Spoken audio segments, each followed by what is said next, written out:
Hello, this is Vaishnavi. I'm a spoken English trainer.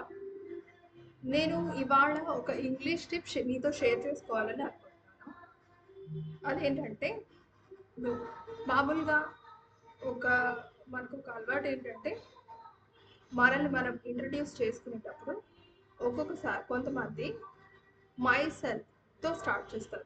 For example hello myself Vaishnavi or myself Chiranjeevi myself Latha ఇలా ఇలా ఇది my సెల్ఫ్తో name start చేయడం అనేది grammatically wrong.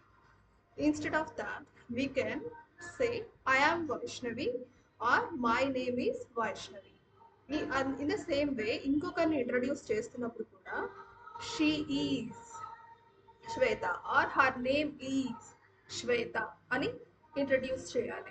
అంతేకాని her self శ్వేత కాదు, name ముందర అలా రాదు. ఆ her self, my self, him self, your self అనేది ఎప్పుడు వాడతామంటే అది రిఫ్లెక్టివ్ ప్రొనౌన్. అంటే for example everything I did everything my self అంటే అంతా నేనే చేశాను. అది అది ఒకసారి యూజ్ చేశాక మళ్ళీ మై సెల్ఫ్ని యూజ్ చేస్తాం. అది దాన్ని స్ట్రెస్ చేయడానికి ఎంఫసైజ్ చేయడం ఎందుకు అంటే ఎవరి హెల్ప్ తీసుకోకుండా చేశాను అనే దాన్ని ఎదుటి వాళ్ళు మైండ్లో జస్ట్ రావడానికి. అది ఐ వాంట్ టు ఎక్స్ప్రెస్ ఇంకొకరి గురించి చెప్తున్నప్పుడు she did everything her self, తనే చేసింది, తను ఒక్కటే చేయగలిగింది, జస్ట్ అది ఒక గ్రేట్ అనే టైప్లో, లేదా పాపం తను ఒక్కటే చేసింది అనే దీంట్లో చెప్తాం అనమాట.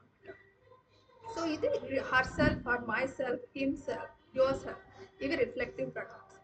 యూజువలీ మనం ఇంట్రడ్యూస్ చేసేటప్పుడు పేరు చెప్పదలుచుకున్నట్టయితే I am Vaishnavi or my name is Vaishnavi or she is Vaishnavi or her name is Vaishnavi. అంతే. Thank you. ఇలాగే నేను టిప్స్ షేర్ చేస్తూ ఉంటాను. Just follow